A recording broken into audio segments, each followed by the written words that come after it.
Good morning. Happy Friday. I'm so glad that when I talk contracts, people get excited and want to log in and see what it is all about. Nothing's funner, like I was telling Kathleen, to talk in real estate contracts on a Friday morning, right?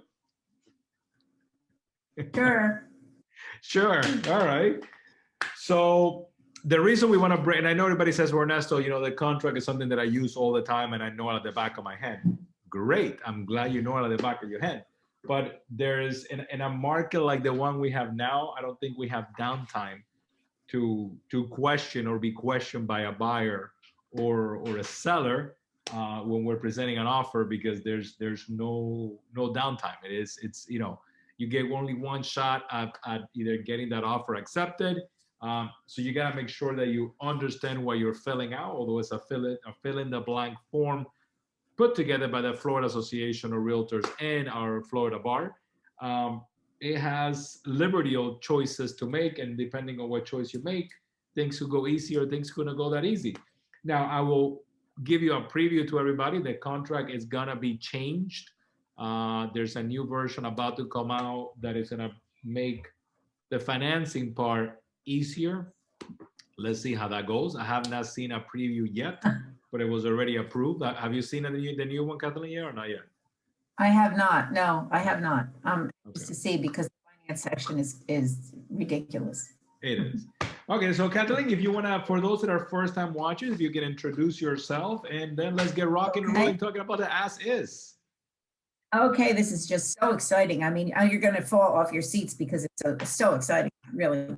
But anyway, my name's Kathleen Braid. I'm with Older Public Title, been with them for 17 years. I train title agents, realtors, attorneys. Done this for 30 years. Started when I was 3, as I always say, so I'm at least 33. I just need to tell you that this is for informational purposes only. It's not legal advice. I'm not an attorney, nor am I a realtor. But I'm going to go over the contract, and it's going to be things that are important to you and important to make it as seamless as possible once the check goes to the title agent, because that sometimes can create a problem if information isn't filled in correctly, if the legal address is wrong, if you're not putting the proper people on the contract. So what I'm going to do is I'm going to share my screen, and I'd like to move it over to the screen in front of me. So if you don't see me or Ernesto, we'll be back shortly. Is that okay with you, Ernesto? Yeah, they'll hear us. They want to hear us. Okay, all right. So I need to share. I need to stop share, and then I need to go back into my contract. Yeah, I like to look directly at the screen, so Sure. it's easier for me. Okay, let me just share screen 1.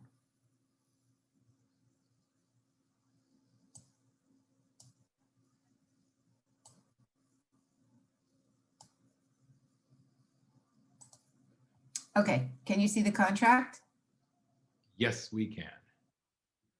Okay, perfect. Oh, and we're still there as well. Okay, that's Yes. perfect, Ernesto. Okay, great.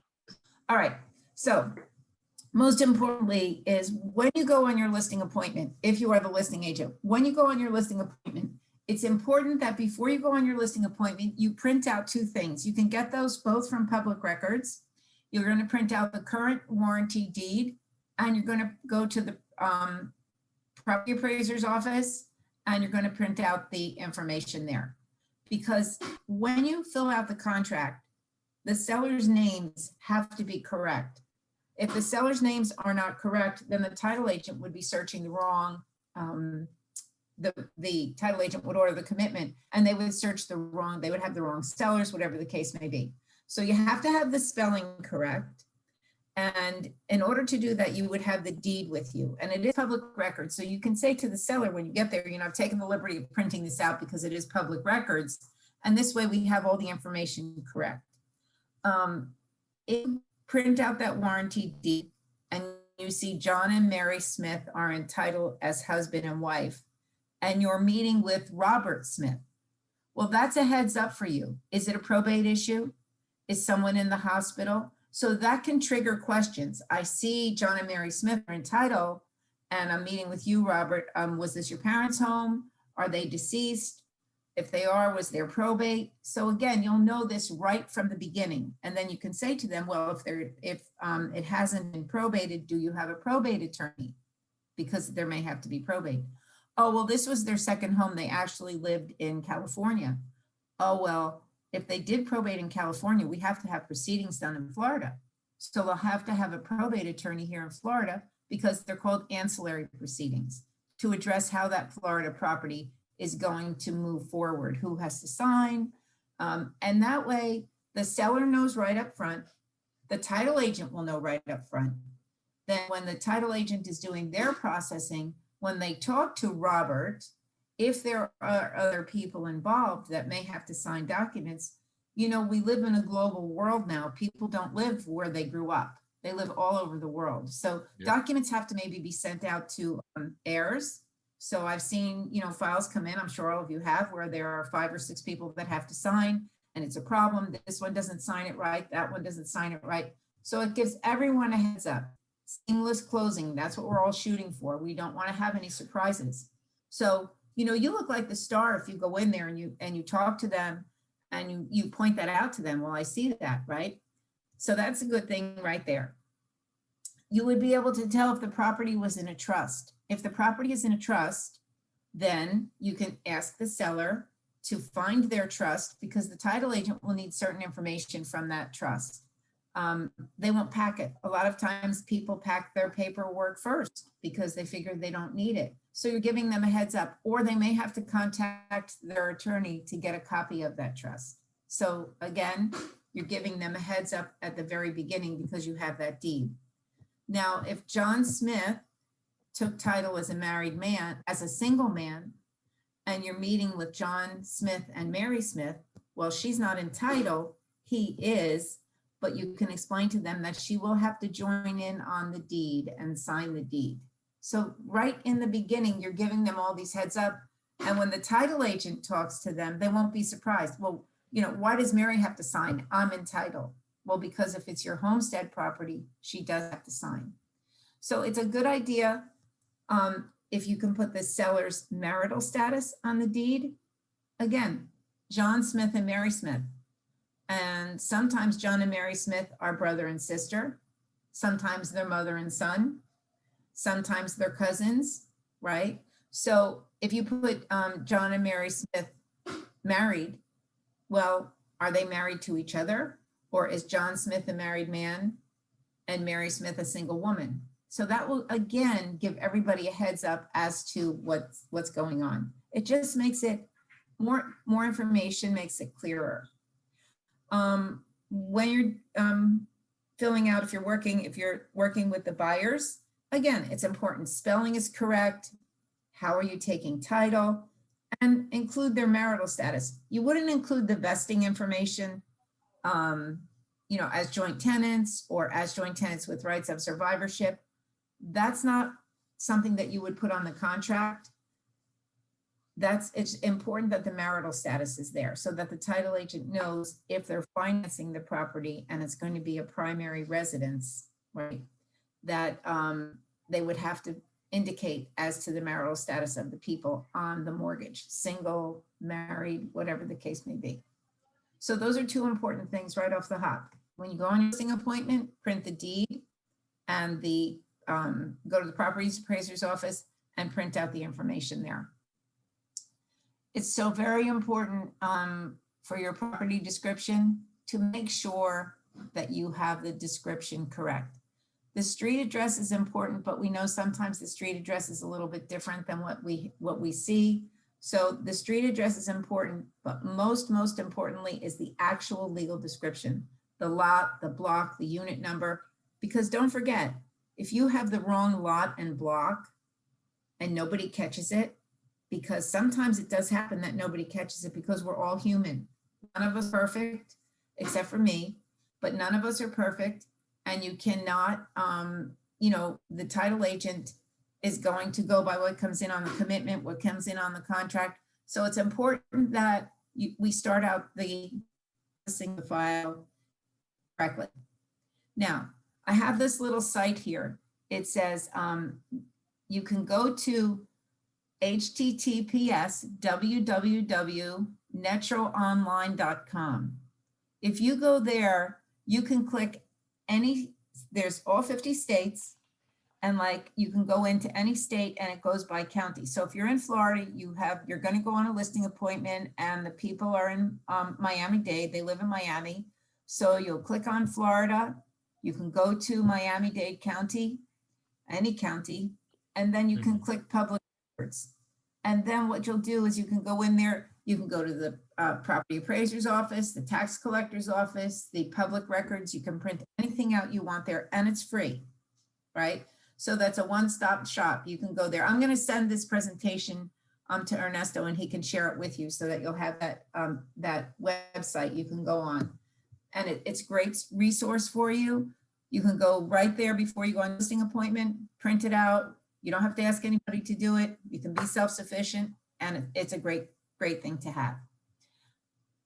As far as personal property, again, that's important for you to list if something's going to be included or excluded. Very important to be specific. Everyone has cameras now on their own. So if there's something really cool in the house that's supposed to be included, like I always use the example, as my husband is a retired executive chef, right? That's why I'm chubby, because he cooks now, he's retired. So if we went to look at a home and it had a beautiful Viking stove there, you know, that you'd see, it's like, you know, commercial grade, it's a beautiful stove, it's got 8 burners, a huge oven, it's like, wow, this is great, we're going to heaven. And we want that, right? And we say, okay, it's going to be included. And then we go to the walkthrough and there's a Samsung there. Well, there's nothing wrong with the Samsung, but we were told it was going to be included. So anything that's going to be included or excluded should be specific and possibly take pictures of it. Because again, everybody's got a phone, everybody wants what they want. And if they expect something, then it should be there. So make sure that that's one thing that I want to bring up there from a broker's perspective is you, if at all possible, have the homeowner be present and help you put this list together. If the homeowner is out of the country and you're the one putting the inventory list together of contents, make sure that you have an acknowledgement from them of what was supposed to be included before you go under contract and they come back to you. And I think somebody might be listening, know what I'm talking about. They say, I never said that flat screen TVs were included. And now we have an issue with flat screen TVs. So if they're not in the US and you are the one putting the inventory list together, I suggest you send it to them and you get a little initial or something that they said, hey, you know, yes, this is what is I'm agreeing to sell with the property. Not that they say we never, you know, you put the inventory together, don't even know what the house has. We haven't been to Florida in a year and a half. So wow. I had a signing one time, closing one time. It was this was many years ago, a couple $1 million home on the beach in Boca Raton. So when you walked in the home, they had this big saltwater fish tank that you could see the whole back, you know, into the ocean. And it looked like the fish were like, you know, the ocean was right there in the house. Beautiful, beautiful. They had pictures of it. They loved it. When they went to do the walkthrough, the fish were gone, right? The fish were not in the fish tank anymore. they Built jumped in the ocean. wall. Yeah. So they were fighting over, you know, at the closing table, and I was just the agent, the title agent, and they wanted me to negotiate. A title agent doesn't negotiate. As I said the last time, the title agent is a representative of the underwriter. They don't represent the buyer and they don't represent the seller. They represent the underwriter. So they wanted, you know, the buyer wanted $1,500 for the fish and this and that, and they're back and forth, and I'm just shaking my head, you know, but they were saltwater fish. I guess they're expensive. I have no clue. But again, to me, it was ridiculous. To those people, it was a point of contention. So as Ernesto said, make sure you're very detailed as to what's going to be included and what's going to be excluded. Because, right, you see it there. Wow, I have these beautiful, you know, well, built-ins have to stay. I mean, let's face it. unless they exclude it, I don't know. But beautiful, let's say draperies or window treatments. Oh my gosh, they're beautiful, plus thousands and thousands of dollars. And then you go in there and there's Walmart shears up.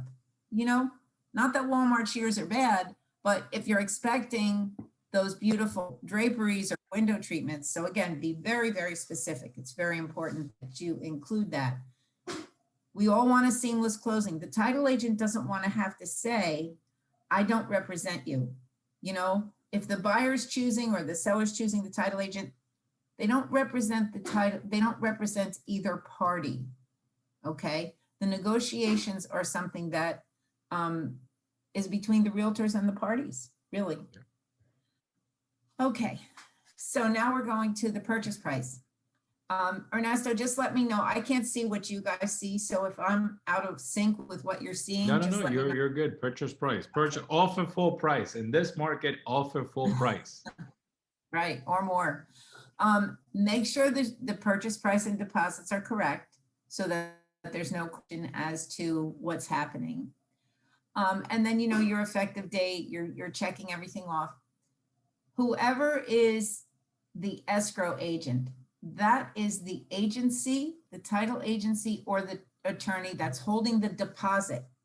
It's not necessarily the person that's actually doing the closing. It's not necessarily the agency or the attorney doing the closing. Maybe the buyer wants somebody else to hold it, So it's always important to make sure that's correct, because let's say Ernesto and I are doing a closing, right?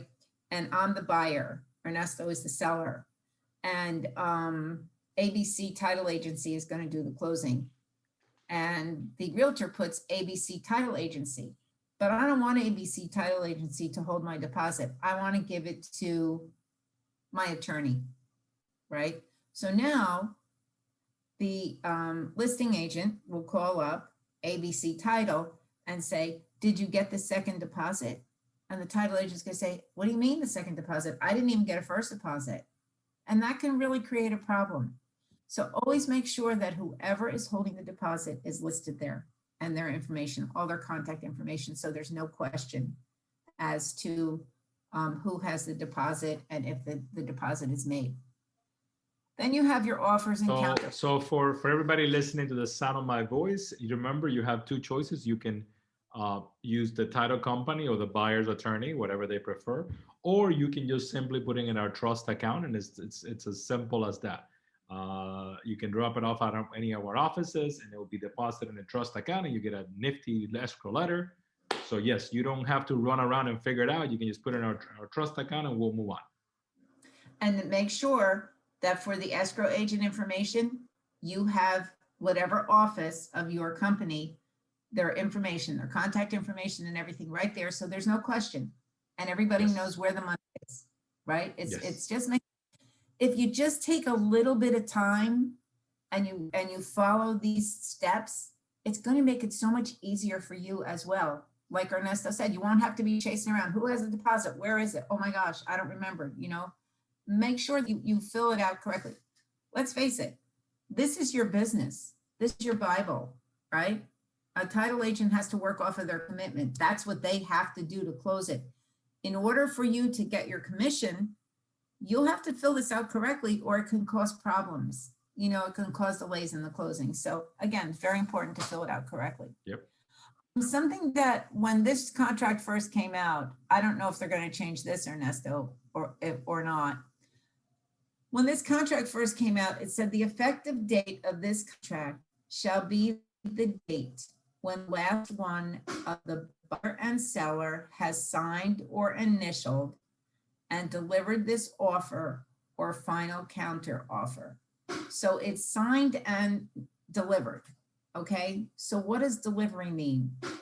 That was a point of contention. What is delivery? Right? It used to be when the last of the person signed and initialed. That was the delivery date. Well, it's not that. Okay. If we go to, I'm going to go to page 10, which is paragraph O, and that addresses what the delivery date is.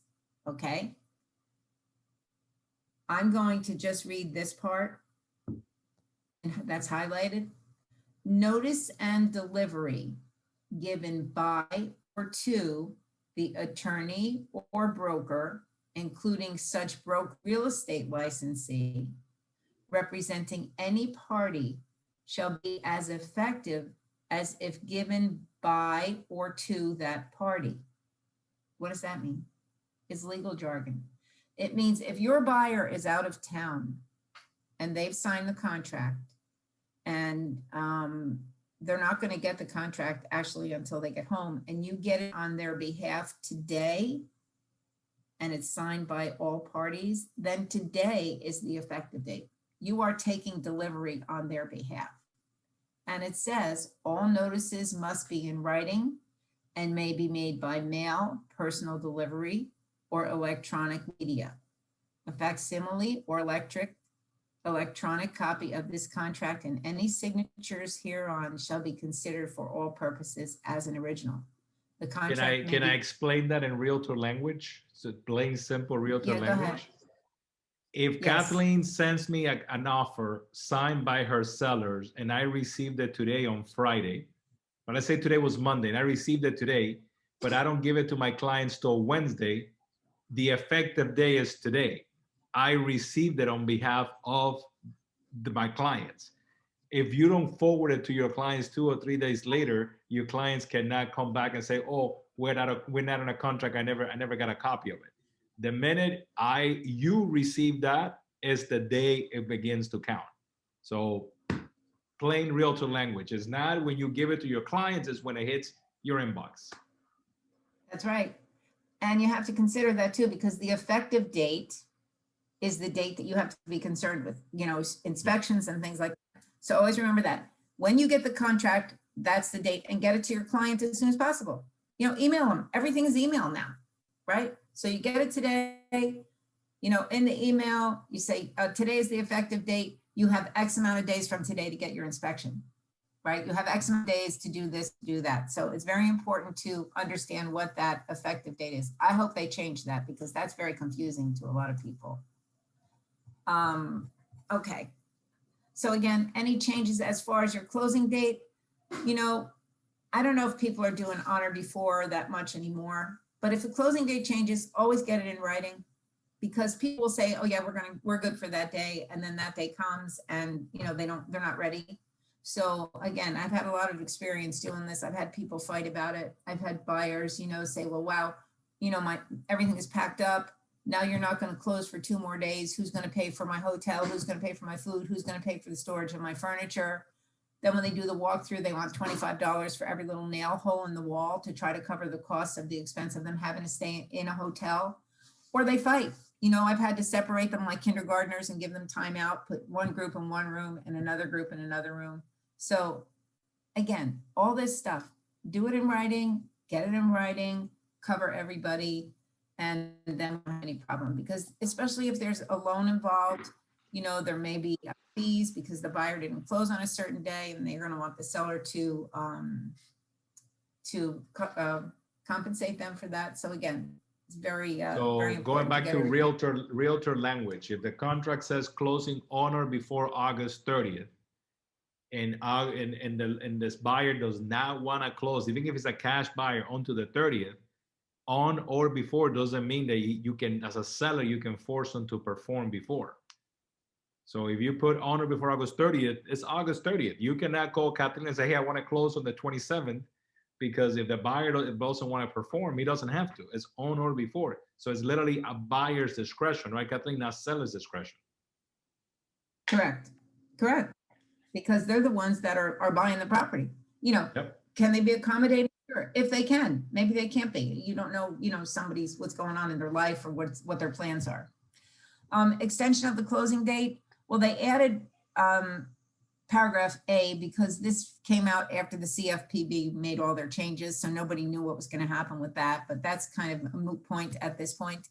But what they did do was they included a clause about force majeure and how the contract would be extended depending upon the severity of the issues caused by that force majeure, which would be, hurricanes, tornadoes, different acts of God, war, terrorism, fire, those types of things. So we're going to talk about that when we get to standard G.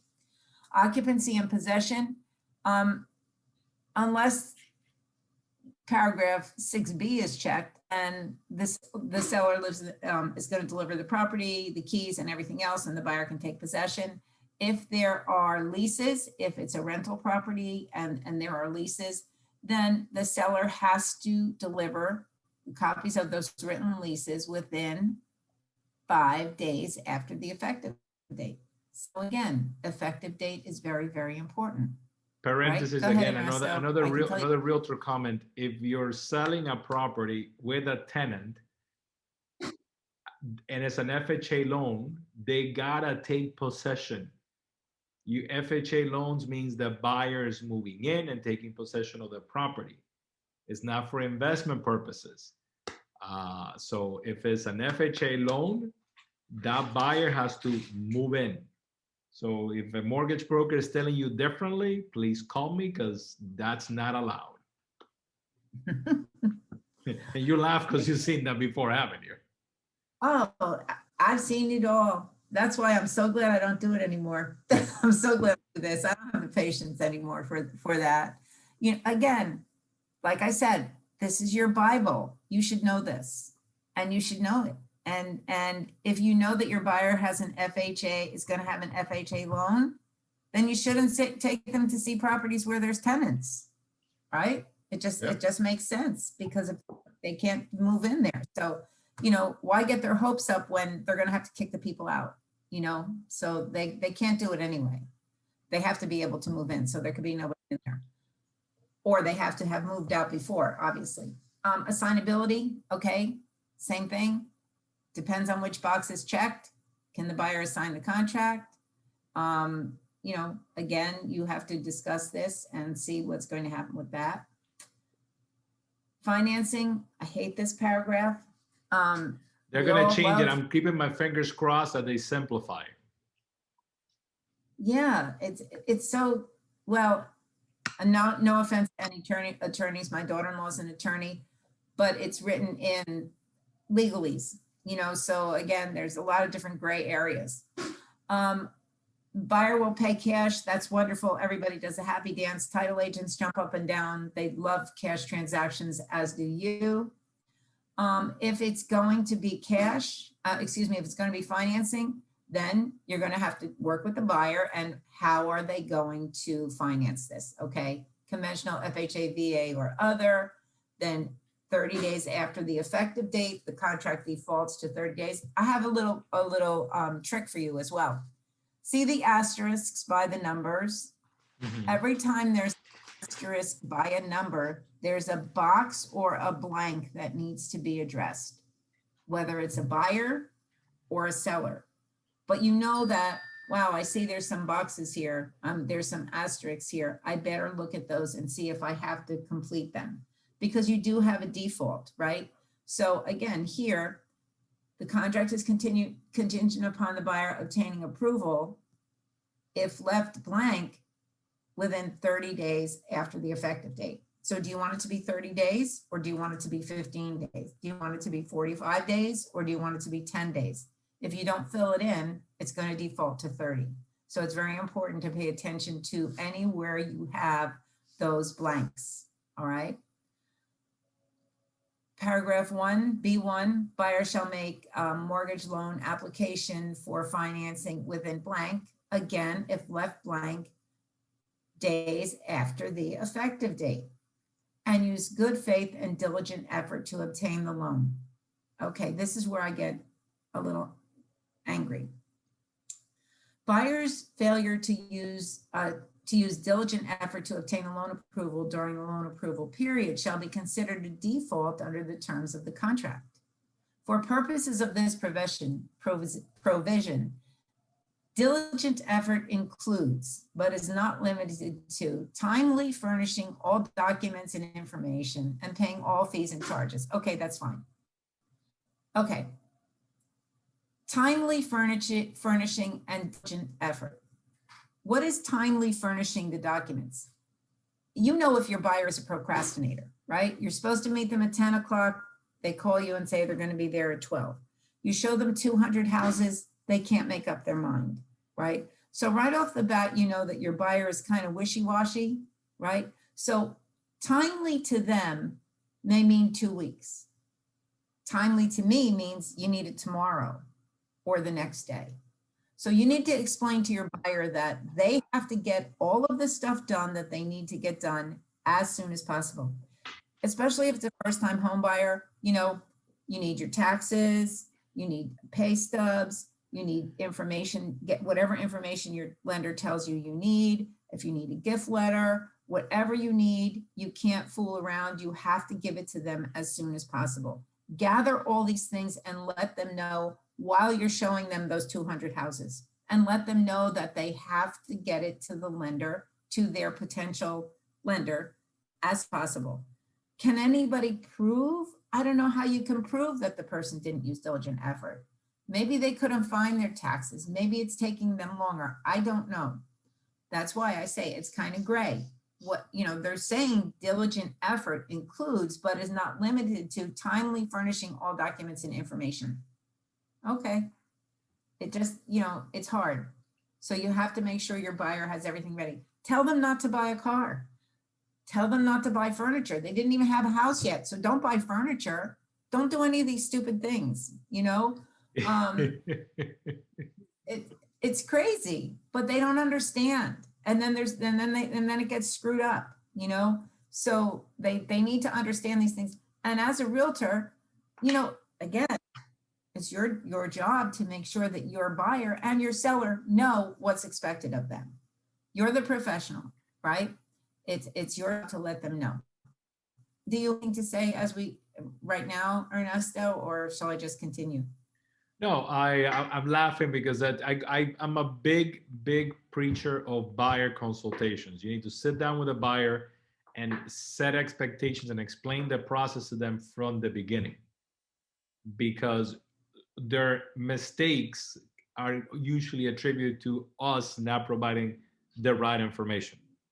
By us not going through the process and explaining, you're getting a loan, you're gonna need tax returns, bank statements, so you need to put that together before, because they're gonna ask you, although you submit everything to get approved, they're gonna come back and say, you know, we need your tax returns, we need a new 4506. So you need to educate them. Same thing with them getting either they're making large deposits in their bank account because mom or dad or uncle or a neighbor gave them money, and all of a sudden, you know, 3 days before closing, there's a $4,000 cash deposit into the property.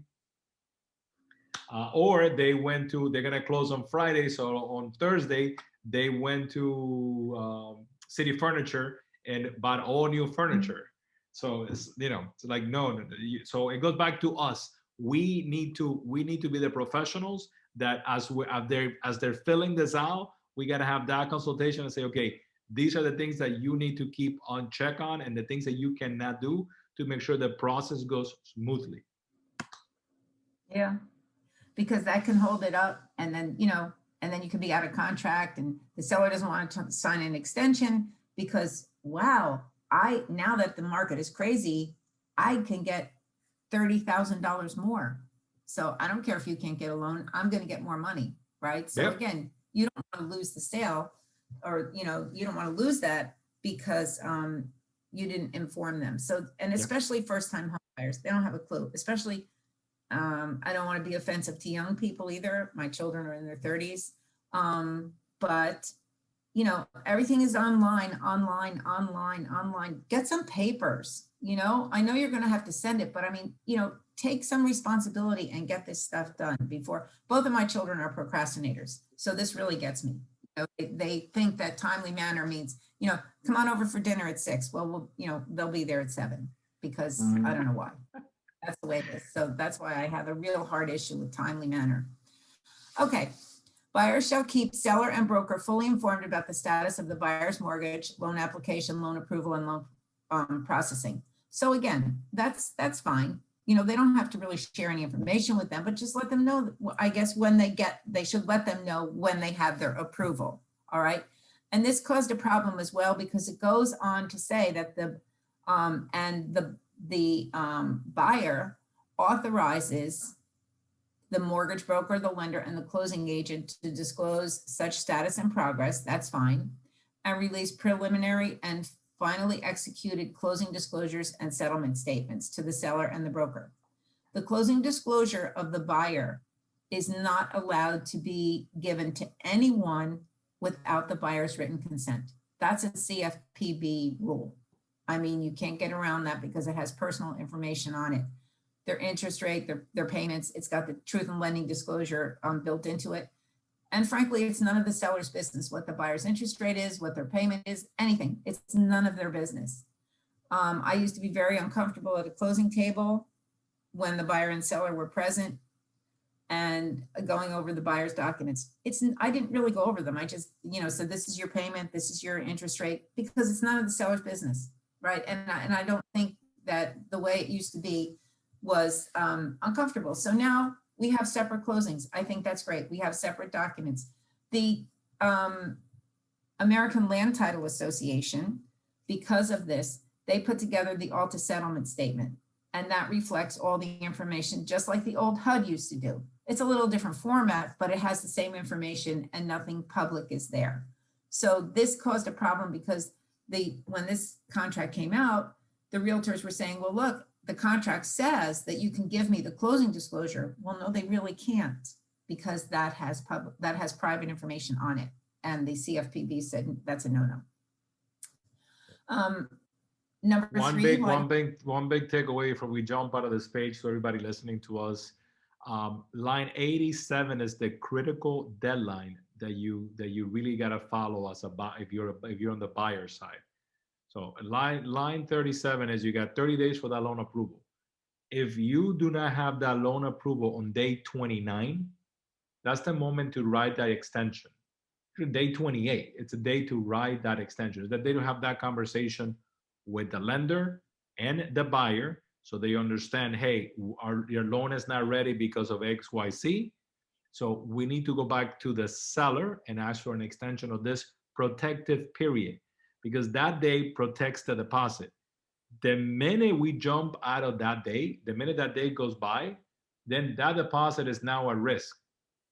And if you're a listing agent and you're thinking, well, the buyer's agent never got back to me, not really. It's also your responsibility as the listing agent on day 30th to send an email to say, hey, Ernesto, your loan commitment is due today at 5 p.m. Just to let you know that since it's now noon and I haven't heard from you, it looks like we're moving forward with the contract as is. If you're on the listing side, if you're on the buyer side, you want to extend that day, but you want to extend it only as the time that the lender tells you that they need. You cannot go back and ask for 30 more days because nobody's going to give you 30 days. So, you want to make sure that that day, those 30 days are critical. So don't let those go by. Good. That's right. Okay. Now, if the buyer, upon obtaining the loan approval, the buyer shall promptly deliver written notice to the seller, which is great. If the buyer, this is what Ernesto was talking about. If the buyer is unable to obtain loan approval after they exercise their diligent effort, then at any time prior to the expiration of the loan approval period, which is what Ernesto was just talking about, the buyer may provide written notice to the seller stating that the buyer has been unable to obtain that loan approval and has elected to move forward by either waiving the loan approval, in which event this contract continues as if loan approval has been obtained, or they can terminate the contract, right? So now, if nothing happens, well, they would either continue or they could waive that loan approval. So now, as Ernesto said again, their deposit is in jeopardy if they don't notify the other party. So you have to understand this. We'll see how they change it. I don't know what they'll do. Yeah, I'm looking forward to that change. Yep. If buyer fails to timely deliver written notice provided in the paragraphs above to the seller prior to the expiration of the loan approval period, then loan approval shall be deemed waived, in which event this contract will continue as if the loan approval has been obtained, providing, however, the seller may elect to terminate the contract by delivering written notice to the buyer within 3 days after the expiration of the loan approval period. Want to do that in realtor jargon? Oh my God. So that goes back to what I said before. That day is the most critical day in the entire contract. That day, by that day lapsing, the contract becomes a cash contract, which means that your buyer's got to perform, your buyer's got to perform no matter what. And I know at the bottom here, it talks about the appraisal contingency. We're going to break that, but by we as a buyer's agent, not acting and extending that day or terminating if it needs be that day, that deposit will be sitting in escrow until all parties come to an agreement. And it could take months to come to an agreement, or B, is going to cost dinero to come to an agreement. So you got to remember, if you are a buyer as an agent and you have a contract and you're listening to me right now, go look at your 30 days, see 30 or 45, depending what you chose. And if it's already lapsed and you don't have a loan commitment, that deposit, no matter how large or small it is already at risk, because it was a buyer's due diligence to do what they needed to do. And you cannot blame the lender, because the buyer is the one that hires the lender. So you cannot turn back and say Loan Depot or Quicken is a disaster. You are the one, your client is the one that hired and engaged them. So the responsibility falls back in your clients. And the lender has already told them what they needed. So if they don't get it to them, it's their fault. It's the buyer's fault. Yeah. Right. But we all have our phones now. You have reminders on here. So you can set up a folder in your email, right? That, a calendar reminder, John Smith, commitment, approval, loan approval. And like Ernesto said, maybe even at the 25th or 26th day, so that they have time to get the information there and you're thinking about doing the extension, right? Yeah. So you give yourself some time so that you're not running around on the 30th day trying to get it done. You're not calling the listing agent on a Friday at 4 p.m. to get an extension. Because if you're calling me at 4 o'clock on a Friday to extend the loan commitment period, that means that you were not paying attention to the file. The buyer was not paying attention, and neither was the lender. So why would I want to continue working with you and risk not being able to close on this property? Right. No. Okay. So if this contract is timely terminated in the proper way, and the buyer is not in default under the terms of the contract, the buyer would be refunded the deposit. So there are ways that the buyer could be in default, I'm sure. So again, you have to be diligent in your dates and in the information. And especially if you know your buyer is a procrastinator, because that's going to put the whole deal in jeopardy right from the beginning, right? If loan approval has been obtained or deemed to have been obtained as provided above, and the buyer fails to close this contract, because as Ernesto said, it turns into a cash transaction. If they don't have the money to close it, if they couldn't get a loan, well, then guess what? The deposit would be paid to the seller, unless the failure is due to the seller default or inability to satisfy contingencies of the contract, property related conditions to the loan approval. Ernesto addressed that, and the appraisal, of the property. So again, if they didn't meet the other requirements, maybe that appraisal and the other one would fall short. So it's very important to be on top of your buyer and make sure that they get the information they need to their lender. Communicate. Yep. And have a checklist. Maybe put together a checklist for the buyer as to what they need. And go over it with them, and this way, a lot of times people are nervous. They don't remember what people say. Like say, when you go to a doctor, write it down or bring somebody else with you that can listen as well. It's kind of like, when somebody's buying a house, write it down, give them a list, give them a checklist. Most lenders want the same stuff, right? To make sure that the people have the money to pay the mortgage on a monthly basis. So your closing costs to be paid by the seller, of course, are going to pay the doc stamps and any surtax on the deed, the owner's policy and charges if 9C1 is checked. Title search charges if paragraph 9C3 is checked, municipal lien search if paragraph 9C1 is checked, and of course they're going to pay any estoppel fees, recording fees for satisfactions of mortgages, whatever the case may be. They have to pay, as I said, doc stamps to the state, any attorney's fees if they have that, and anything else. Now, sometimes people will put here, you know, something with regard to any code violations, right? If there are any code violations that need to be taken care of. Usually they put that in the additional section at the end of the paragraph, you know. Additional terms, yeah, that's where everybody's, that's yeah, like the customary now. Yeah, so they put it at the end. Okay, costs to be paid by buyer. Any taxes and recording fees for notes and mortgages. So you have your intangible tax, your doc stamps that have to be paid, and the recording of the deed and the mortgage. Recording fees for the deed or any financing statements, excuse me, owner's policy and charges if 9C2 is checked. Again, their survey, if they get one, their lender's policy, any application fees that they pay to the homeowners association, the municipal lien search if 9C2 is checked. And then it's just standard. They're going to pay for anything that has to be done for their loan, any inspections if they have an attorney, any types of insurance, and they're going to pay the owner's title policy if paragraph 9C3 is checked. So title evidence is important as well. Did you want to say anything, Ernesto? No, I keep beating that drum.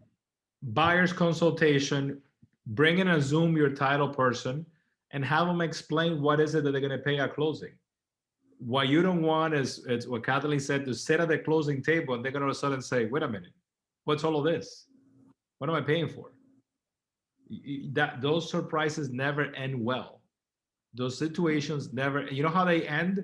They're going to look at your commission and say, well, then, you know, I need you to pay some of this because you did not set the expectations. So if you're set the expectations and both either buyer or seller are aware of what their fees are going to be and costs are going to be, there's no surprise at the closing table. There is not looking at your commission at the closing table. And both the lenders and title companies they work with will be more than happy to have a buyer's consultation in Zoom with your client or in person if you want to pop in. They'll have a quick 10, 15-minute powwow and just break down what is their service, what they add to the transaction, and what their fees and the fees are. So don't wait to the last minute, because at the last minute, emotions are running very high for either buyer or seller, and then your commission is the one that's going to suffer because that's the one they're going to turn to. And your reputation. They're going to say you don't know what you're doing. So, you know. No referrals. No referrals. Right. No referrals. Title evidence. Again, this is for the title agent, but you should also be on top of it. At least blank days, if left blank 15 days, if that's financing, or 5 days if the buyer is paying cash prior to the closing. That's the title evidence deadline. The title insurance commitment issued by a Florida licensed title agent with legible copies of the instruments would be sent to the buyer. And the title agents do get that out to them in a timely manner. So if you get it on behalf of your buyer, when I teach them, I tell them they're not supposed to send it to you only, they need to send it to the buyer as well. So now everything is done by email mostly. So it's very important that the buyer gets that. They really don't know what to do with it. They get confused because when they look at Schedule B, they'll see all the, or Schedule B1 where the requirements are, they'll see all these things, you know, open mortgage, a judgment, you know, whatever is there. Those are requirements. The title agent has to satisfy all of those requirements in order to give the buyer a clear title. So it you know, it looks scary when a buyer looks at it.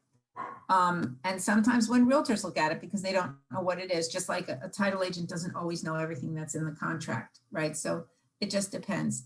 We can go over a title commitment. That'll be like a very short 20-minute class just to go over what's on it actually, so that your buyer knows. But that is always sent to the buyer in a timely manner. For purposes of this contract, the municipal lien search means a search of records necessary for the owner's policy of title insurance to be issued without exception for unrecorded imposed liens pursuant to Chapter 159 or 170. Chapter 159 is utilities, sewers, water, those types of things. And chapter 170 would be for like park benches and things like that. So all title agents order municipal lien search from a third-party provider. They're the ones that get it the quickest. If the title agent orders it, it may take a long time. So they always get that. And that also shows if there are any open expired permits or code violations. So that's where the title agent gets that information from. It's called a municipal lien search. They're not actually liens. If they were liens, it would be very easy. They would be recorded in the county, and it would be a requirement that it be satisfied prior to closing. Open permits and code violations are not liens on the property. Most title agents will require them to be closed, and most lenders will require them to be, because they don't want anything on the property. And a code violation can turn into a lien on the property. You just don't want it. So it's always good to just make sure they're done. The seller is going to say, well, I don't know. I didn't have that work done. Well, too bad. You know, unless the buyer signs a hold harmless. If the buyer says, look, I don't care that there's code violations. I don't care that there's open permits on the property. I want it anyway. Okay, well, the title agent is going to have them sign a hold harmless. And maybe you should too. I don't know if that's something that realtors do. I don't know if, you know, if that's a good or a bad idea. We do in properties that are either a wholesale or distress sale, we require, because we want the buyer to understand the implications. Right. You know, we see that a lot with City of Miami Gardens, because most properties, when they do the recertification of occupancy, they don't pass, right, because the house have been remodeled without permits. So then Sure. we want the buyers to understand, yeah, you're accepting it as is, but let's understand what as is means. The house was originally at 3.2 and now it's a 6.4. More than likely, those other 2 bedrooms and 2 bathrooms are gonna have to go away. So it's, Correct. you know, so we want, we require that just to, so they know what they're buying. Right. Okay, that's good. All right, paragraph 9C1, the seller is going to designate the closing agent and they're going to pay for the owner's policy and title charges. Yep. Here's the problem. Owner's policy and title and charges. So what does that mean? What are charges? So the attorney who's representing the seller, you know, says, well, I'm not paying their closing fee, right? Because this is owner's policy and charges. So it's not clear. It's not clear. Again, written by attorneys, not clear. So that can be a point of contention. Usually they just pay for the owner's policy and the buyer pays for their closing fee because they have a mortgage most of the time. That usually happens if there is, if it's a cash transaction. And then the seller is paying for the owner's policy. Well, if the title agent is charging a closing fee, then the, you know, the buyer's going to want, and if the buyer is savvy, they're going to want those charges paid for. But it says owner's policy and charges. Paragraph 2, buyer may closing agent pay for the owner's policy and charges. Always the buyer is going to pay for their lender unless the contract says they're not, right?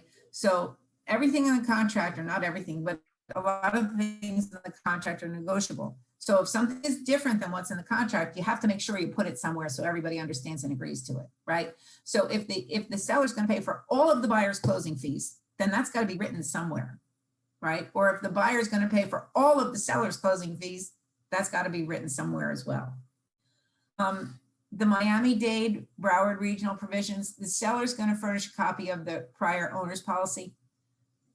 I think I discussed this when we talked last time, but if I didn't, I'll do it now. It's good to ask the seller when you go on your listing appointment, do you have a copy of your owner's title policy? And do you have a copy of your survey?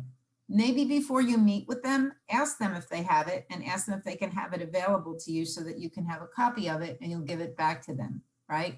When you go to sign a contract or when you make a visit. That's another reason for you to go back, to bring it back to them. The owner's title policy will assist the examiner in examining the title. They won't have to go back 30 years. They'll only go back to the date of the policy.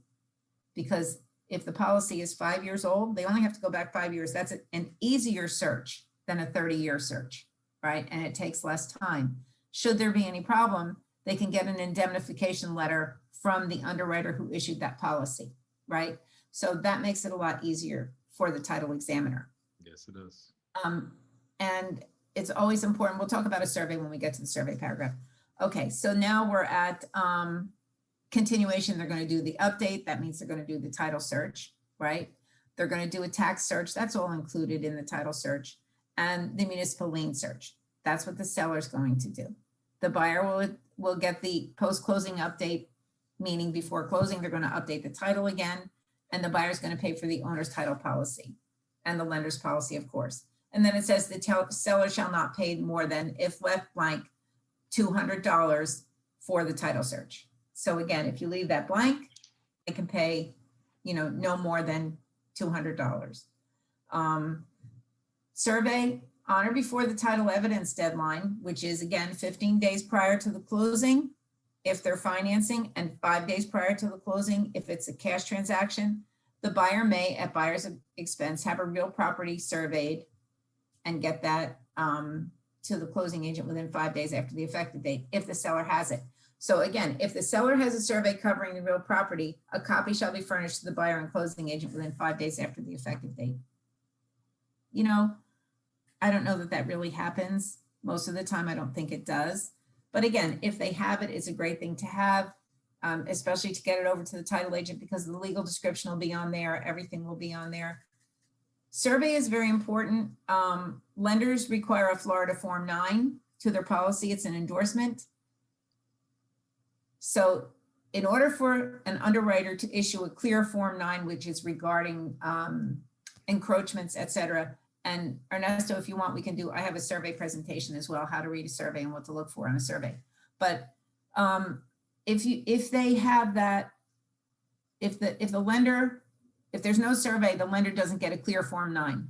The buyer is paying for something, giving it to the lender, and we're deleting all of the coverage that's being paid for because we don't know if there are any encroachments. We don't know if the pool is encroaching on a utility easement. We don't know if a portion of the house is encroaching onto the property next door, which I have seen. We don't know if there's an easement going through the center of the house, which I have seen. So there's a lot of things that a survey will show. So if your buyer's paying cash and they say, I don't want a survey, I don't want to pay the extra money. Well, guess what? You may not be getting what you think you're getting, right? So it's always good, even on a cash transaction, to have your buyer get a survey. Home warranty. And if you're listening to our voice and you want to hear horror stories that you can share to your clients, call me because I have them all. Yeah. I have them all. It's so important. And people don't want to pay that extra $400 or $500. Well, you know what? It's worth it. Yes, it is. Worth it. It's very important. Special assessments. At closing, the seller shall pay, 1, the full amount of liens imposed by a public body. Public body does not include a condominium or homeowners association that are certified, confirmed, and ratified before closing. And 2, the amount of the public body's most recent estimate or assessment for an improvement which is substantially complete as of the effective date, but that has not resulted in a lien being imposed on the property before closing. The buyer would pay all other assessments. If assessments may be paid in installments, then you would check 1, that the seller's going to pay installments due prior to closing and the buyer's going to pay them after closing. Installments prepaid or due the year of the closing shall be prorated, and the buyer shall pay, seller shall pay the expenses in full prior to the closing. Again, this comes out, this doesn't come out in a title search. The municipal lien company will provide that. And you should ask your seller if they have any of those special assessments. So Kathleen, a question that has just come up on that is, does white green loans constitute a special assessment by a public body? It does not, it's not a special assessment by a public body, but those white green loans have to be paid at closing. A lender will not, they are actually a lien on the property. It's actually a financing statement that is a lien on the property. It's paid once a year with the taxes. So it's I guess it's not really an assessment, but it shows up like that because it is included with the taxes. So it would be in the non-ad valorem section of the taxes. So when you're going on your listing appointment, look there, but here's the problem, okay? Very hard to get a payoff, very hard to determine who's actually holding that financing statement. And in the beginning, when we had those, it was hard for the examiner to even pick it up because it doesn't say mortgage. It says, it might say just agreement. I've seen them where they just say agreement and then unless you read it, you don't know that it's a financing statement. So it would not show, it will be on the taxes and it would be considered, they kind of consider it an assessment. Now what happens is this, let's say I put windows in, hurricane windows, and I'm using Y-Green or any of those PACE providers. And I do that in August. It's not going to show up on the tax bill. It's not going to show up on the tax bill. That one, the reason I'm laughing is this one has bitten us recently a couple of times. And it goes back to, you keep saying the listing appointment. It goes back to that. If you show up at a house that has a brand new roof and a brand new window, if you are the listing agent, ask and you need to disclose. Because we have been on both sides of the fence and it has gotten sticky, but we have been able to prove that the listing agent was omitting information that he was aware of. Because the seller did turn back around and said, I told so and so that that's what it was. Yeah. You guys did, if it didn't get collected at closing, I told my agent. Right. So if you get to the house that has a brand new roof or brand new windows, ask. If you're showing a house with a brand new roof or new windows, ask. Yeah, ask, were these financed through a PACE program, through Y-Green, through PACE? There are several different companies. Now, it's not only for windows and roofs, it's for appliances as well. Hot water heater, air conditioner. So you have to ask, because again, if it's not recorded when the title search is done, and there's a gap period and it's not recorded in that gap period, nobody will see it when they do the closing update. So therefore, when the buyer gets their tax bill the next year, they have Y-Green $3,200 added to their tax. That's going to be their payment. So instead of them having a $3,000 a year tax payment, they got a $6,000 a year tax payment. What do you mean? Lenders hate it. Again, that takes priority over the new mortgage. So it's a real problem. And sometimes it's hard to get the payoff on that as well. So it's very, very important to ask your seller, did you use city or county assistance in getting your any energy efficient appliances, windows, doors, new roof? Okay, and the interest rates on those are astronomical. So it's not really a great deal when you get right down to it. So then I'm right. These are not public. So these are not disclosed here because they're not public body assessments. So these have to be disclosed just in the regular additional terms.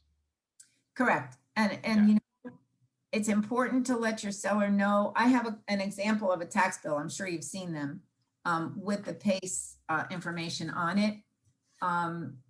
And if you want, I can show you now, but I know we're going over. No, if you email it to me, so I will share with everybody. We have a private Facebook group. I'll post it there and say, hey, this is what you're looking for if you're making an offer or you're working on a listing. Right, but again, it has to have been recorded, and the examiner has to find it because it doesn't list what it is properly. It doesn't say, you know, it's not recorded.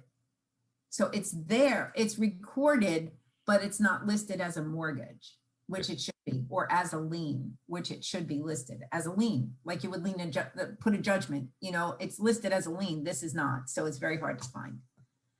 Okay, disclosures, again, you have your standard disclosures, your permit disclosure. We talked about permit, and it says, except as has been disclosed to the seller by the seller to the buyer in writing, the seller does not know of any improvements made to the property without required permits. Okay, the seller should disclose that. You need to ask the seller when you see the house that Ernesto spoke about before with 6 bedrooms and 4 bathrooms. Really, did you do this work? Did you have permits? Oh no, it was like that when I moved in. Really? I can still smell the sawdust from when you cut the wood, right? So ask them and let them know that they have to, tell the truth. Hopefully they do. Hopefully they do. But when they do the permit search, right, when they do the municipal lien search, it's going to show if there are any open permits. And they're going to have to be taken care of at closing because it's just something that has to be taken care of. Now, if the seller identifies permits which have not been properly closed or permits that were not permitted, then the seller's going to, if they have any plans or any information about it, they're going to give those to the buyer. But this is an as-is contract, so they don't have to contribute anything to bring it up to code. They don't have to contribute anything. On your regular residential contract, they do. It's a certain percentage of the sale price or a dollar amount, whatever filled in on the regular contract. Regular contract has a clause for wood destroying organisms, general repairs, and permit repairs. The as is as is. That's what as is means. You're taking it as is. And the buyer's going to sign something for the title agent. And the contract says they're going to take it as is. Again, this is just about the survey. If the property is in a special flood hazard area or a Coastal Barrier Resources Act designated area, and the lowest floor elevation prevents them from getting flood insurance, right? So, and they're not eligible for flood insurance through the National Flood Program or through private insurance, then the buyer may terminate the contract by delivering written notice to the seller within 20 days after the effective date.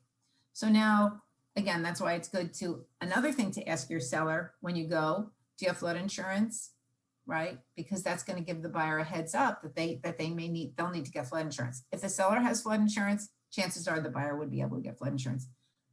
I don't know if we live in these Coastal Barrier Resources Act designated areas.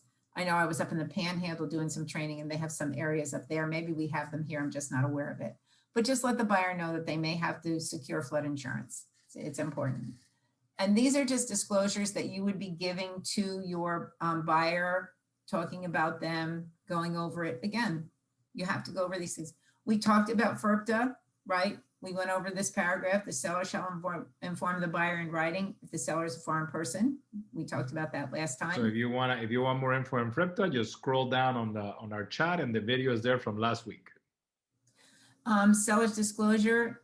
The seller knows of no facts materially affecting the value of the property, which are not readily observable and have not been disclosed to the buyer. So again, these are just standard things that you would go over with the buyer.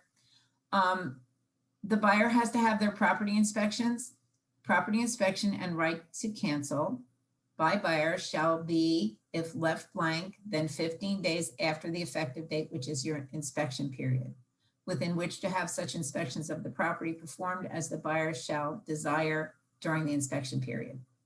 Okay, so again, it's very important to have that inspection done. There could be a problem getting back the municipal lien search in a timely manner. Sometimes the counties and the cities, it takes, even if you order it the day that the contract comes in, even if the title agent orders it the day the contract comes in, it still may take 2 to 3 weeks to get it back. So that can create a problem. I don't know if the seller would pay for it. You would talk to your title agent and ask them, can the seller order and pay for a permit search when right after the listing appointment? How long is that municipal lien search good for? If the buyer is supposed to pay it, then the seller would get reimbursed at closing. I mean, I don't know if that's a situation that can happen. It would make sense. I don't know, the seller may not want to pay anything that they don't have to, but they would get reimbursed. And that way you would be able to take care of anything prior to the closing. If there were any open permits that are open, expired, or just open, you can take care of them. You can negotiate the code violations. I'll tell you, we had a lady call us, permit search was ordered, didn't come in until after the closing. The buyer didn't care. The buyer moves in, calls us a month later. I just got a letter from Miami-Dade County. There's $250,000 worth of code violations on the property I just bought, and I have a claim. No, ma'am, I'm sorry, you don't have a claim. What do you mean I don't have a claim? I have my owner's title insurance policy right here. Well, this is not a lien on the property, right? Yeah. And, you know, then they went back to the title agent and they negotiate. Of course, you can always negotiate that down, but it shouldn't happen after the closing. It needs to happen before the closing. So again, I don't know if it's something that the seller would do. I don't know. But unless the buyer exercises the right to terminate granted in the contract, the buyer accepts the physical condition of the property and any violation of governmental, building, environmental, and safety codes, restrictions, and requirements, but subject to the seller's as-is maintenance requirement. So again, buyer beware, buyer be informed, not beware, buyer be informed. And that's part of your responsibility to let the buyer know that these things can happen. Yep. Walkthrough, again, walkthrough is important. Seller's assistance in closing out of building permits. We've already discussed building permits. Then, you know, if there are open permits, then the seller should supply the builder with all of the, any information they have, if they have any information. If the buyer's going to have somebody come in and check it and they have to put a hole in the wall or whatever the case may be, well, it has to be returned to the way it was before at the buyer's expense. You know, they can't come in and put a hole in the wall and just leave it there. So again, that needs to be taken care of. Seller, as I said before, seller does not have to expend any money or become obligated to expend any money. It's an as-is contract. If they want to, they can.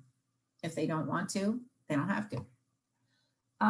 All the money has to be collected before any of it can be dispersed. So that was a big contention as well. What do you mean it has to be collected? You have hundreds of thousands of dollars in your escrow account. Why can't you pay me today? Well, I have hundreds of thousands of dollars, maybe even more than $1 million in my escrow account. However, I need $400,000 for you, and I only have two because the money wasn't wired in yet. So the monies have to be collected before disbursement takes place. It's just the law. This is just about your broker liability. I don't go over any of these things because this is more of legal stuff. And again, this is not a legal presentation. So I'm not sure, Ernesto, if you want to go over any of this or comment on it. No, the one I want to go down, if you keep going, buyer default, if we know buyer default, seller default. I'm looking for the one that talks about title. The one that extends the contract in the event that there is a seller cannot provide. That's here. Yeah. This? Yeah, so, see, right there, line 376. 376. Okay. Bingo. Buyer shall have 5 days after the receipt of the title commitment to examine it and notify the seller in writing defects, if any, that render unmarketable title. The title agent's going to tell them, you know, that, and this does not usually happen, that there's a total failure of title. It does not usually happen. It can be something difficult if you need some type of a corrective document. If the chain of title is there, it doesn't usually happen, but it can. But as soon as that title commitment comes in, everybody's going to be notified, right? If the seller provides a title commitment and it is delivered to the buyer less than 5 days prior to the closing date, the buyer may extend the closing up to 5 days after the date of receipt to examine the same in accordance with Standard A. The seller shall have 30 days to cure the title after the receipt of the buyer's notice to take responsible diligent effort to remove any defects. If the buyer fails to notify the seller, the buyer shall be deemed to have accepted title as it is. Again, 9 times out of 10, if there's a title defect, the title agent is going to say, look, I can't take care of this, okay? This is a defect in title. You don't have clear title. If you want to buy the property, you have to sell and hold harmless, or I can't close this transaction, okay?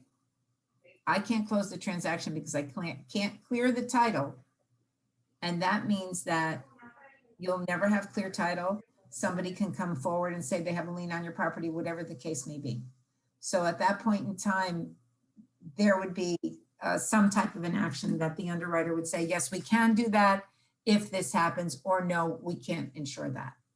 So if you have issues where it happens that, you know, the buyer took title and there was a title defect, well, you know, I don't know why that would happen. Did you have So that? we're seeing it, where we're seeing it a lot is with unpermitted work on properties that Yeah, now comes up. And because of the market that we're in, sellers are coming back and saying, oh, I'm not going to correct it. It's cancel the contract and let's move on. And buyers don't want to lose the property. And buyers are like, hey, you know, let's extend this and let's work together on fixing it. Because, you know, so this well, gives us 35 days to but that's not a work on it. title defect. That's not a title defect. A permit is not a title defect because it's not a lien on the property. No, It's a- no. So they're already liens. The one right now is a pergola built in Coral Gables without a permit. The city notified the owner. Homeowner didn't care, so the city of Coral Gables has put a lien on the property for unpermitted It's- work. And it's recorded in the county. Yes. Is it recorded in the county? Yes. Okay, if it's recorded in the county, then it is actually something that the title agent would have to be required to clear. Yeah. Okay. If the seller's not agreeing to it, then I think an attorney would probably have to get involved. No, we're having a fun on that one because the owner just wants to knock down the pergola. And it's like, you okay, first of all, you cannot just do that because you need a permit, a demo permit to take down now on unsafe structure. So it's a fun one. Yeah. I don't know. I would say if it's recorded in the county, then it's something that has to be taken care of. So that means that they would either have to fix it and bring it up to code, or have an inspector go out there and see what needs to be done and close the permit. Yeah. Or bring it up to code. When my son purchased his home, there was a problem. There was an open permit, and open and expired permit. It's open expired permits as well, not just open permits. Open expired Yeah. problem as well. So he purchased his home. The municipal lien search came in the day of closing. There was an open expired permit for some electrical work. Fortunately, the electrician was still in business. He contacted him and the guy said, oh yeah, I remember that house. I never had the inspector go out to, inspect it, but the code has changed. So I'll be there today and I'll bring it up to code and I'll have the inspector come there today and it'll all be done today. Well, the fix was probably very easy because there was no charge and it was an as-is contract. So there was no charge. But if the fix was a $5,000 fix, that would not have been free, right? Yeah. So again, things happen. But if that's a lien on the property, they have to take care of it. Or I guess there would be a problem, but that's kind of like a legal question. Yeah, no. It's a fun one. It's a very fun one because we finally convinced the buyer to accept it without the pergola, and now the seller just wants to take a hammer to it, and it's like you can't. You live in Coral Gables. Coral Gables wants you to pull out a demo permit to remove an unsafe structure. Oh wow, that's a pain in the neck. Yeah, that's a mess. But when you went on your listing appointment, listing agent, did you ask if they had a permit for that? Or did you know that you didn't know that there was a lien until the title search came in? So you could have asked, but again, it wouldn't have mattered because the seller knew and the seller didn't care. They didn't want to take the seller knew, the seller didn't disclose. Yeah, the seller knew, yeah. All of it has all of the makings of a great file. Every month is one that is like, yikes. Yeah. This is the yikes of this month. That's a yikes. Yeah. Survey, if the survey discloses encroachments on the real property or that improvements located there on setback lines or whatever, and there's any problem, again, then the buyer shall deliver written notice to the seller against any of those matters. Normally, like when I said before, there's an easement going through the center of the house. That's a phantom easement, as they call it. Maybe the developer thought there was going to be an easement there, so it still shows up as an easement. But when you talk to the company, you know, let's say it was FPL, you talk to FPL, well, no, it's not really an easement, and they give you paperwork so that you can record that with it. I've also seen where a portion of the house is encroaching onto the property next door. That's a problem. Yes. You know, that's why it's always good to ask the seller if they have that. Or the pool is on an easement, a real easement, but it was an unscrupulous, you know, pool company, and they put the pool in and it was a problem. So again, you have to have ingress and egress. You have to be able to get to and from the property, or we can't insure it. It's landlocked. So always make sure, that's why we need the survey to see if there's ingress and egress. Lease information, we talked about leases. Again, the seller shall, at least 10 days prior to closing, furnish the buyer estoppel letters from the tenants. So that's something that, you know, you would have to be working to make sure that all of that information gets there, right? Liens, the seller shall furnish a buyer that they have no liens. Again, the title agent is going to fill out an owner's affidavit stating that they haven't started any work on the property, that in the last 90 days that would constitute a lien on the property, that all, if there was any type of notice of commencement and it was still open, the title agent would prepare a notice of termination that has a contractor's affidavit stating that they have been paid and all the subcontractors have been paid. So the title agent takes care of that portion for that affidavit. Calendar days shall be used in computing all time periods. Time is of the essence in this contract, other than acceptance and effective date as set forth in paragraph 3. Any time periods provided for or dates specified in the contract, whether printed, handwritten, pre-printed, typed, or inserted, which shall occur on a Saturday, Sunday, or national holiday, shall extend to 5 p.m. where the property is located the next business day. We talked a little about the extension of the contract for force majeure, right?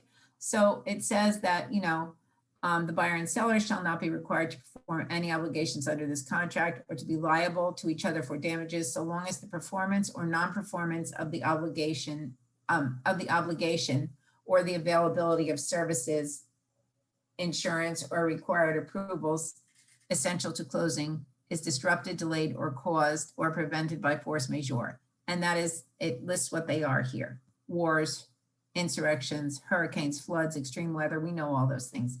All time periods. Hurricanes are the ones that I love the most. Hurricanes, yeah, right. We don't have earthquakes, thank God. And you know, that's a good thing.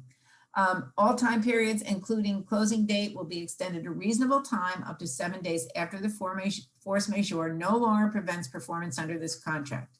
Provided, however, if such force majeure continues to prevent performance under this contract for more than 30 days beyond the closing date, either party may terminate the contract by delivering written notice to the other, and the deposit shall be refunded to the buyer, and everybody will be released. Okay, so again, if the buyer can't get their insurance, whatever the case may be, if the property is damaged and it's not going to be fixed or finished or taken care of within 30 days, you know, if it goes 30 days beyond the closing date, then the buyer can terminate the contract.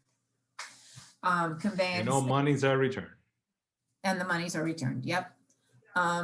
The buyer shall they convey marketable title of the real property. I talked about marketable title, right? If there's a lien on the property, the buyer doesn't have marketable title. That is on somebody else. Anything, title insurance protects the buyer from the closing date backwards. It's for perils that happened in the past. It's not for future perils like homeowners insurance. God forbid there's a fire or you have mold or you have something that happens.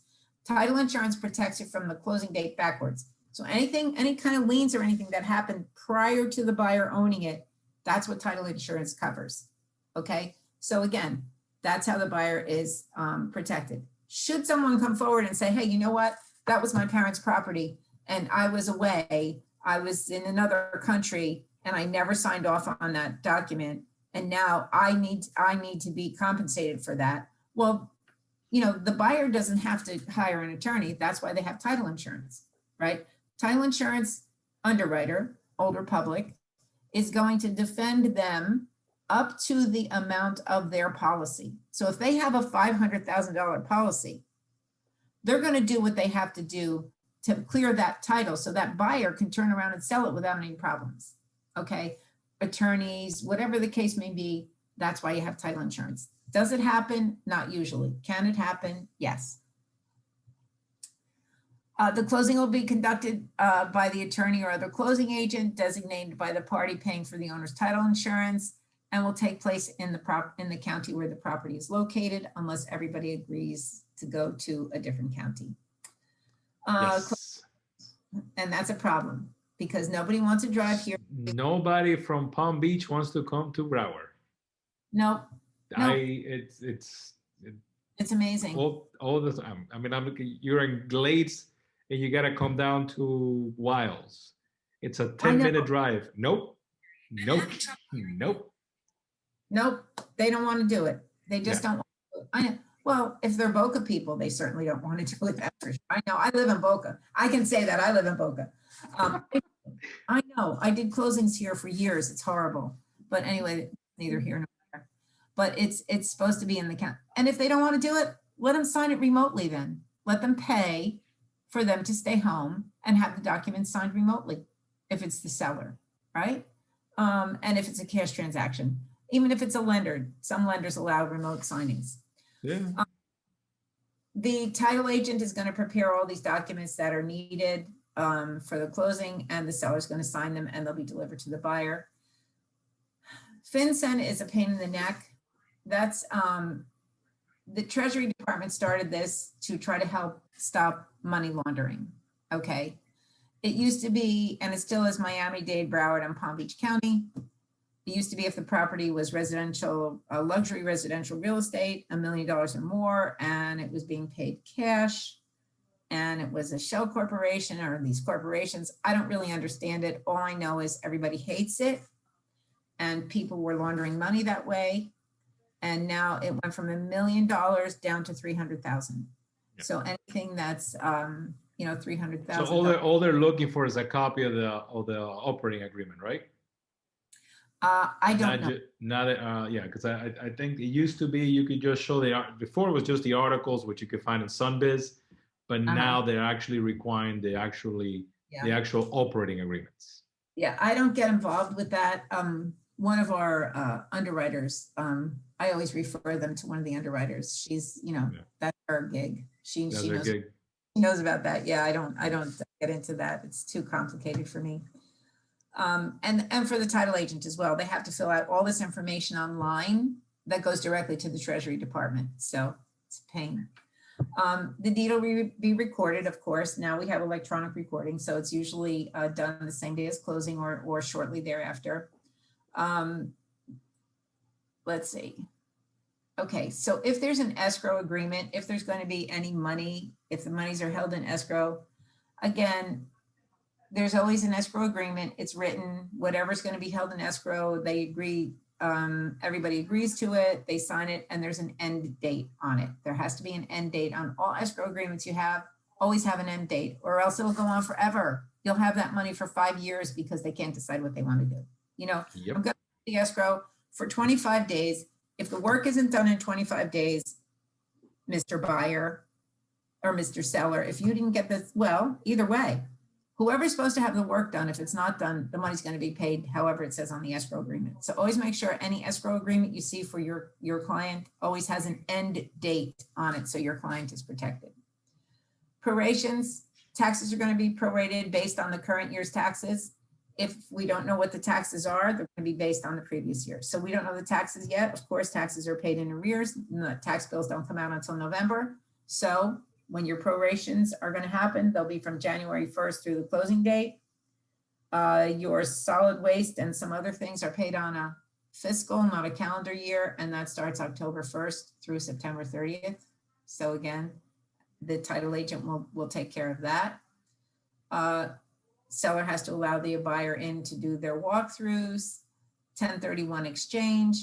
If there's going to be a 1031 exchange and you have an investor, then the title agent would work with the 1031 exchange company.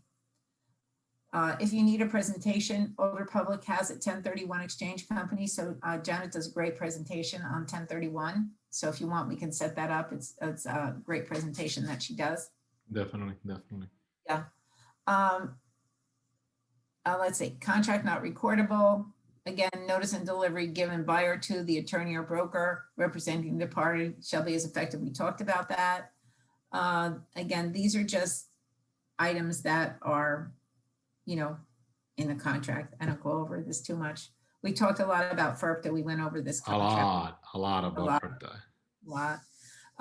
Your addendums. So any of the addendums you should, you know, actually have, check them off and have them on the, Yeah, we actually do a class just on that. on the addendums. Yep. Yeah. Additional terms, this is where you would address your permits and code violations. A lot of times they'll say, you know, seller shall satisfy all open expired permits and all code violations. So that's it for me today. This was a long, Yay! yeah, I know. I mean, this is a long class, but this is a very thorough class. I mean, if you're listening and watching, I highly recommended that you pay attention. The key thing said was those little stars in the contract are there for a reason. And if you should print one out, print the contract out, and every little star, every little number with a star is something that you should understand what it is. And if you don't, come back and ask your manager, come back and ask me, we will help you with that, because the little stars are there for a reason. Yeah. I mean, you should understand the whole contract, but I'm willing to give you a pass on that, because attorneys write things in a way that, you know, you need a lot of coffee to stay with them. But every little star is there for a reason. Every little star is there for a reason. So you should know those stars, because if you may never come across a buyer, but there are some buyers that are going to ask, and why this and why this and why that. And if by that third question you're like, I gotta get back to you, I gotta get back to you, I gotta get back to you, they're gonna look and say, maybe this is not the person that we should be using to make the largest investment of our lives, because they don't even know anything about the form that we're about to sign.